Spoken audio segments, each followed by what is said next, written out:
inicio a nuestra clase el día de hoy, que es Sistema Digestivo 3, en el cual hablaremos acerca de el hígado, la vesícula biliar y el páncreas. El primer órgano del cual desarrollaremos, el cual desarrollaremos es el hígado. El hígado es una glándula, la mayor glándula de nuestro organismo, pesa 1500 gramos, se encuentra en el hipocondrio derecho.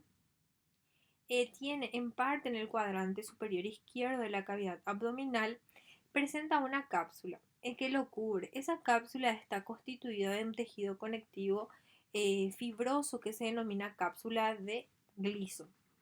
Esta cápsula de Gleason entonces está constituido por tejido conectivo fibroso. Tiene una cubierta serosa que es el peritoneo visceral que rodea a la cápsula, excepto donde el hígado se adhiere directamente al diafragma o a los otros órganos, en donde allí vamos a tener un revestimiento de adventicia. La fisiología hepática. En la fisiología hepática, el hígado tiene varias funciones. Por ejemplo, es la de sintetizar proteínas plasmáticas, sobre todo, por ejemplo, la albumina. Vamos a ver que tiene una importancia tiene una gran importancia en la captación, almacenamiento y distribución de sustancias nutritivas y también vitaminas en el torrente sanguíneo. Mantiene la concentración sanguínea de glucosa y regula las concentraciones circulantes de lipoproteínas de muy baja densidad. Y además en el hígado se degrada o conjuga muchos fármacos y sustancias tóxicas, pero puede ser abrumado por estas sustancias y también sufrir lesiones. O lo que nos dice es que en ciertas circunstancias también aquellas sustancias en donde son degradadas o conjugadas por el hígado en dosis mayores pueden dañar y producir, por ejemplo, patologías hepáticas. El hígado también es una glándula exócrina, es considerado como un órgano exócrino. ¿Por qué? Porque en el hígado también se sintetiza o se secreta, por ejemplo, se secreta la bilis, que contienen sales biliares, fosfolípidos y colesterol. ¿Para qué sirve esa bilis? Justamente para facilitar la absorción en el intestino delgado de los nutrientes que van a ser necesarios para el organismo. Dentro de sus funciones tenemos varios, como ya lo dijimos, es la síntesis de proteína, metabolismo de los lípidos, metabolismo de los carbohidratos, produce la bilis, se degradan, por ejemplo, también productos tóxicos o metabolizan algunos medicamentos también. ¿Cuál es la irrigación hepática? Bueno, el hígado tiene una doble irrigación en donde vamos a tener una irrigación venosa portal a través de la vena porta hepática y una irrigación arterial a través de la arteria hepática. Acá está representada, tenemos a la arteria hepática, que es esta, y acá tenemos a la vena porta. Bueno, ambos vasos van a ingresar en el hígado por el ilio o la porta hepatis, el mismo sitio por el que sale el conducto biliar común que transporta la bilis y secretada por el hígado y los vasos linfáticos. Por lo general, la bilis fluye en dirección opuesta a la sangre. ¿Qué significa esto? Vamos a ver aquí, en esta imagen. Estamos observando primeramente en esta lámina en donde cómo es que la irrigación sanguínea de color azul va hacia la región central o hasta la región central de esta estructura. Luego vamos a observar en donde va a representar una coloración verdosa que corresponde justamente a la bilis que va en sentido contrario. O sea que la sangre va hacia esta estructura central que justamente se denomina vena central. En cambio, la bilis va en sentido contrario que va a ir hacia el conductillo biliar. El hígado entonces recibe la sangre. Recibe la sangre que primero irrigó a los intestinos, al páncreas y el bazo.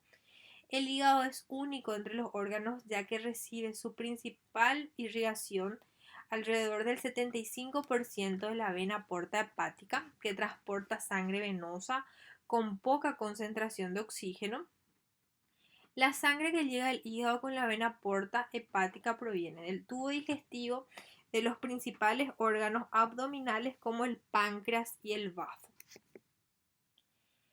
La sangre portal que entra al hígado contiene sustancias nutritivas y materiales tóxicos absorbidas en el intestino, eritrocitos y productos de degradación de los eritrocitos, secreción endocrina del páncreas y de las células enteroendocrinas del tubo digestivo.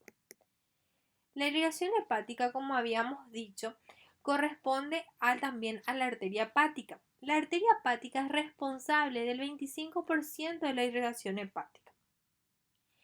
¿Qué es lo que ocurre aquí? Dada que la sangre de las dos fuentes, tanto de la vena porta y la arteria hepática, ellas van a introducirse dentro del parénquima hepático, vamos a ver que ellas se mezclan justo antes de irrigar a los hepatocitos. ¿Qué es lo que decimos aquí?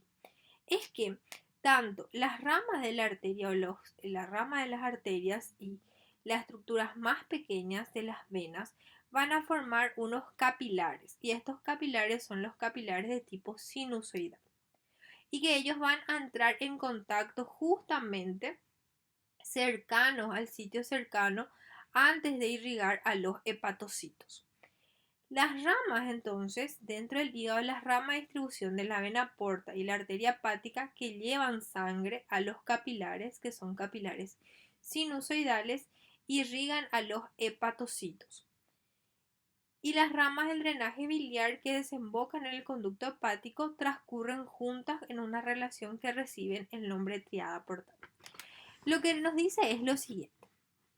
Acá estamos representando a la estructura hepática, el parénquima hepático. Bueno, dijimos de que la irrigación viene un 25% por la arteria hepática, el restante, el 75% es por la vena porta. Bueno, la vena porta va a generar sus ramas y también la arteria hepática. En realidad la vena genera tributarias. Aquí vamos a ver de que ellas en un momento dado van a fusionarse y van a formar unos capilares, y estos capilares son de tipo sinusoidal. En estos capilares sinusoidal son los que van a dar nutrición a los hepatocitos. Bueno, ¿qué son los hepatocitos? Los hepatocitos son las células hepáticas. Hepatocito. Hepato significa hígado, cito significa célula. Estos capilares sanguíneos, ¿verdad? Estos capilares sanguíneos entonces van a desembocar en una estructura central que vamos a encontrar en el parénquima hepático, que se denomina vena central. Todas ellas, entonces el capilar sanguíneo va a desembocar ¿en dónde? Va a desembocar a la vena central. El sitio o el lugar en donde vamos a encontrar a la arteria hepática, a la vena porta y al conductillo biliar en el extremo de una estructura que se denomina lobulillo hepático, se denomina triada portal. La triada portal. En la triada portal está constituida por la arteria hepática, la vena porta y el conducto biliar. Entonces, en esta triada portal encontraremos a una arteria, a una vena y a un conducto. Lo que ocurre es que la sangre va a fluir en dirección hacia la vena central, y la bilis, que es producida por el hepatocito, va a ir en sentido contrario. O sea de que vamos a ver que, así como estábamos viendo en esa imagen, en ese GIF, es que la sangre va en dirección central, y en cambio la bilis va en sentido contrario y va hacia el conducto biliar. Bueno, los sinusoides están en contacto estrecho con los hepatocitos. ¿Qué ocurre? Los hepatocitos están organizados en forma de cordones. Por eso se denominan cordones de hepatocitos. Estos cordones de hepatocitos los hepatocitos tienen forma poliédrica. Una de sus caras van a mirar hacia el capilar sinusoidal y la otra cara va a mirar hacia el conductillo biliar, o las estructuras que vamos a ver que se denominan Esto van a producir un extremo, va a nutrirse y el otro extremo va a producir bilis. Los sinusoides van a desembocar en esta vena que se denomina vena central o vena hepática terminal. Vena central o vena hepática terminal. ¿Por qué vena central? Bueno, lo que ocurre es que el parénquima hepático se organiza en forma más clásica en un lobulillo clásico. Y en el centro de ese lobulillo clásico, nosotros vamos a ver siempre una vena central, ¿verdad? Una vena central. Esa vena central, allí vamos a ver de qué van a desembocar esos capilares sanguíneos y esta vena central o vena hepática terminal a su vez va a drenar en las venas sublobulillares. Y estas venas sublobulillares, ¿verdad? Van a drenar o sea, esta sangre va a abandonar el hígado a través de las venas hepáticas que otra vez desembocan en la vena cava inferior, en la vena cava inferior. En esta imagen podemos observar lo siguiente. Vemos al hígado con el ilio, en donde vamos a ver a la vena porta, vamos a ver a la arteria hepática, y aquí luego en una forma más microscópica, en donde como el hígado está organizado en un hexágono, ¿verdad? 1, 2, 3, 4, 5, 6, que es el lobulillo clásico. En el centro vamos a encontrar a la vena central y en los extremos encontraremos a la tríada portal.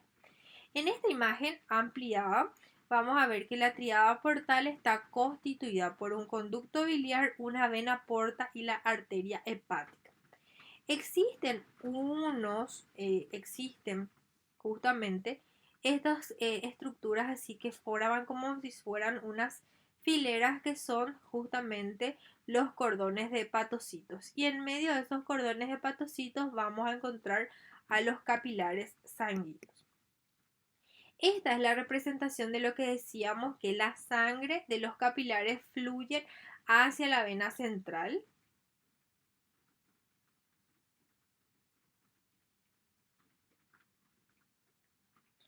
Y en cada uno de esos extremos de esos lobulillos vamos a tener tríada portal. En cambio, la bilis va a fluir en sentido contrario, desde la vena central hacia el conductillo biliar. ¿Por qué eso ocurre? Recuerden que el conductillo biliar luego va a formar estructuras más grandes como el conducto biliar o el conducto hepático derecho, conducto hepático izquierdo, luego va a formar al conducto hepático común y luego se va a unir con el conducto cístico y va a formar al conducto colédoco. Bueno, en esta imagen estamos observando a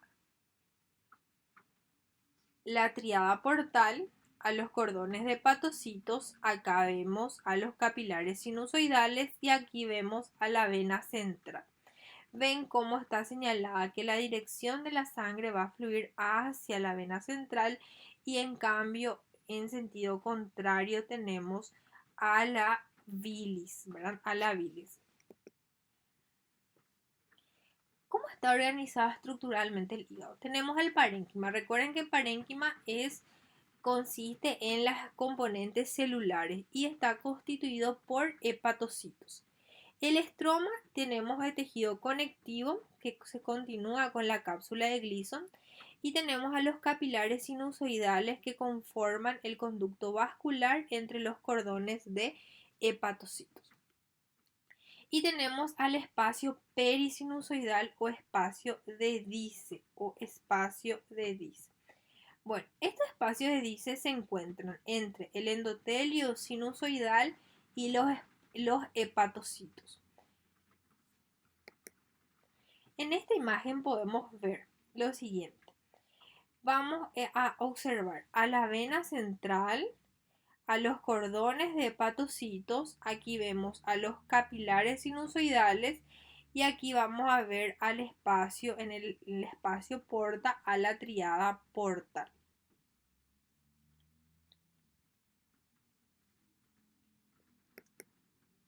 Este es un lobulillo clásico en donde vamos a ver, vemos que tiene un hexágono y en el centro vemos a la vena central y a partir de allí irradian los cordones hepatocitos, esos cordones hepatocitos, y en cada uno de esos extremos encontraremos justamente a la tríada portal.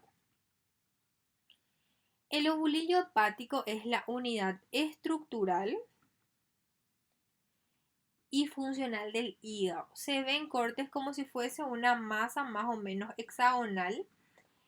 El ovulillo consiste en un cordones de hepatocitos, como estábamos diciendo, y están separados estas células por unos capilares sinusoidales. En esos capilares sinusoidales, ¿se acuerdan que hablábamos que era un capilar sinusoidal? Un capilar sinusoidal es aquel capilar que está constituido por un endotelio fenestrado y una lámina basal fenestrada también. En el centro vamos a ver a la vena central e irradian en forma justamente en forma de rayos en forma radial, los cordones de hepatocitos. En los ángulos del hexágono están los espacios portales, y estos espacios portales en esas regiones vamos a encontrar a la tríada portal. En estos espacios tenemos a los espacios portales. En estos extremos encontraremos a los espacios portales o espacios de Kernin. Allí, ¿qué vamos a encontrar? Vamos a encontrar a la tríada portal. ¿Y cuáles son los componentes de la tríada portal? La arteria hepática, la vena central y también al conducto biliar. El ovulillo hepático está constituido entonces por, en sus extremos otra vez, a la arteria hepática, a la vena porta y al conducto biliar. Y en el centro tenemos a la vena central. El ovulillo consiste entonces en cordones de hepatocitos. Están normalmente separados por un sistema que son los capilares sinusoidales. Y vamos a ver que tenemos a estos espacios que son los espacios de Kiernan. En los sinusoides hepáticos están revestidos por un endotelio discontinuo y una lámina basal discontinua también. En esos sinusoides hepáticos vamos a encontrar una célula que se denomina macrófago sinusoidal estrellado, o más conocido como célula de Kupffer. Es un componente habitual del revestimiento vascular, y las células de Kupffer tienen función fagocítica y derivan justamente de los monocitos. En esta imagen podemos ver lo siguiente. Tenemos entonces a los hepatocitos, aquí, esto estamos viendo a los hepatocitos también, acá vemos hepatocitos y aquí vemos al sinusoide. Esta estructura que estamos viendo acá, esto corresponde a las células de Kupffer. Las células de Kupffer son células que tienen funciones fagocíticas. ¿Qué significa eso? Destruir. Recuerden que la sangre que llega hasta el hígado en una gran cantidad, o sea, irrigó primero al intestino y después pasó en el hígado. Entonces puede tener una gran cantidad de sustancias que puedan llegar a ser nociva, por ejemplo, en nuestro organismo. Por lo tanto, por eso es que está estratégicamente ubicada las células de Kupffer en los sinusoides hepáticos.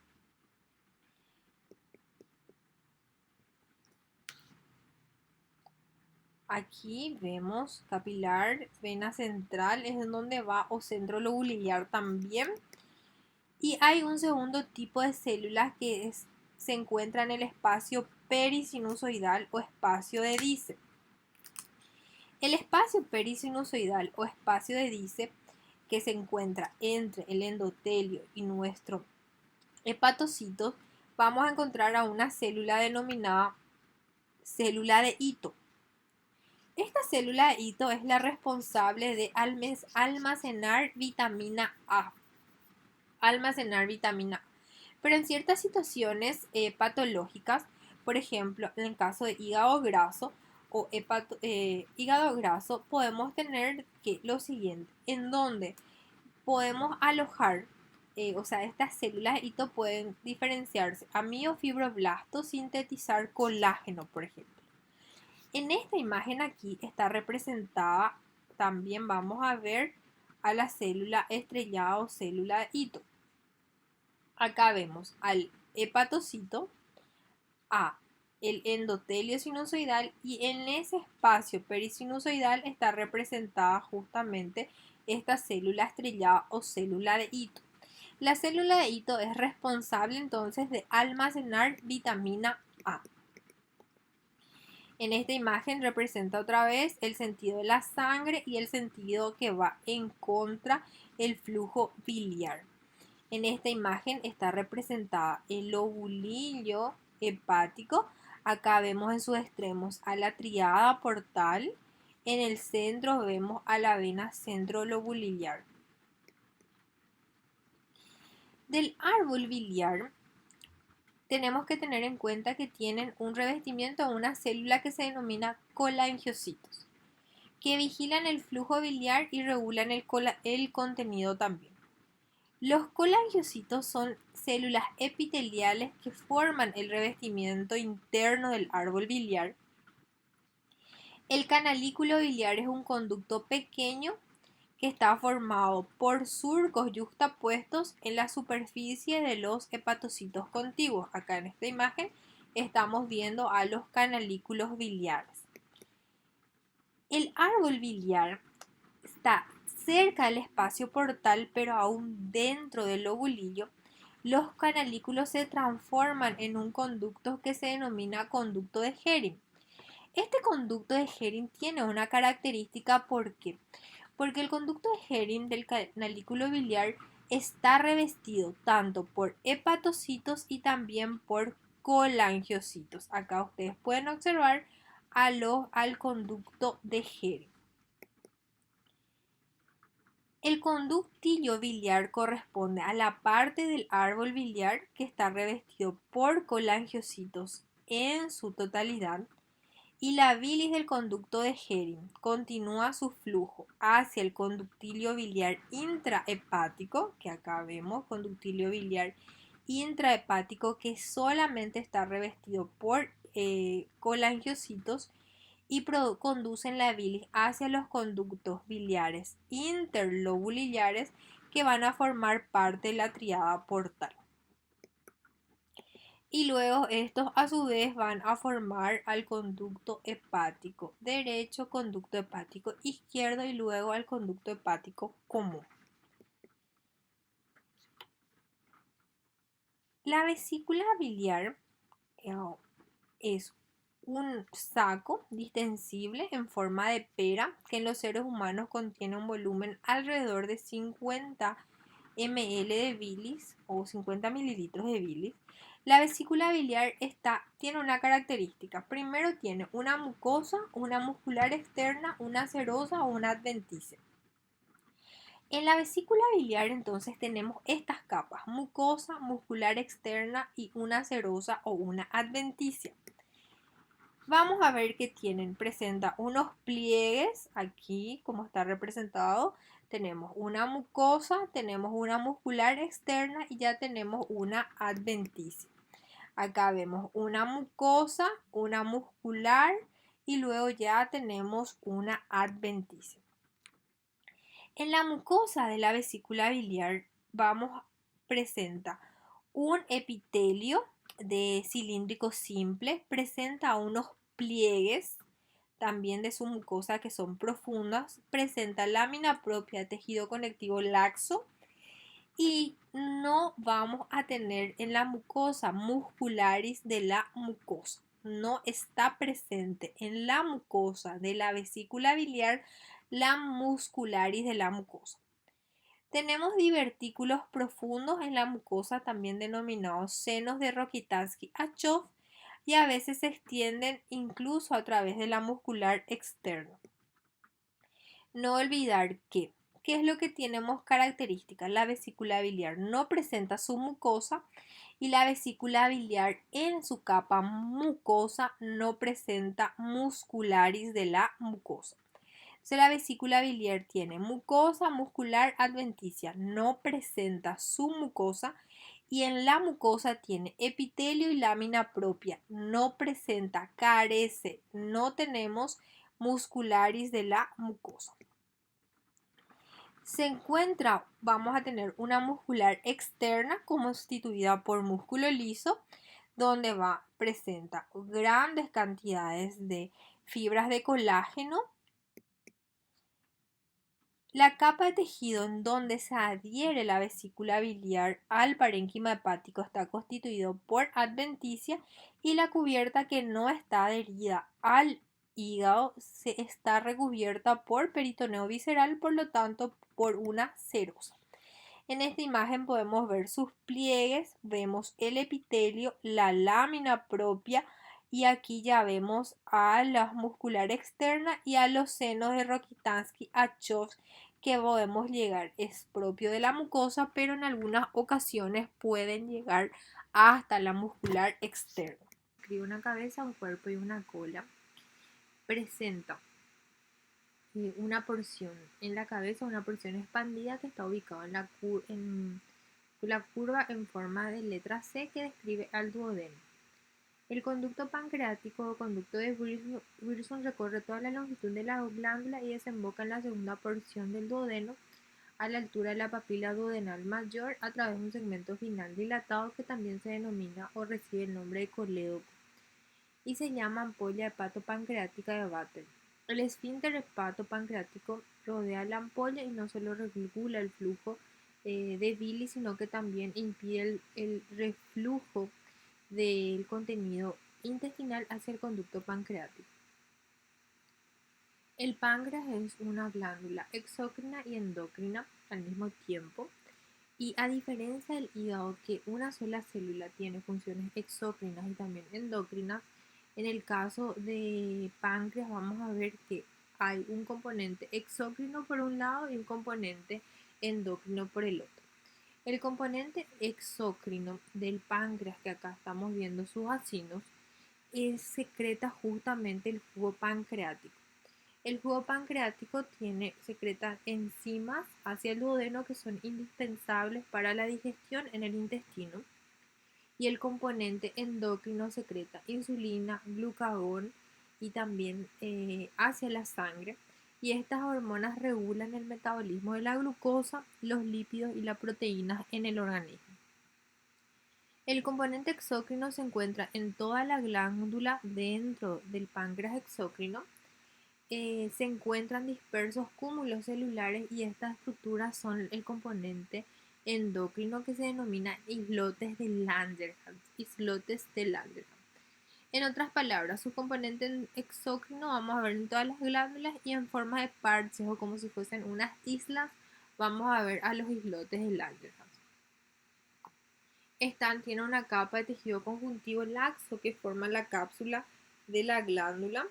Parten algunos tabiques, pero no divide al páncreas en lobulillos, o sea, bien definidos. Acá podemos ver en esta imagen a las glándulas, o sea, a la porción exócrina, a los acinos exócrinos y a los acinos pancreáticos aquí.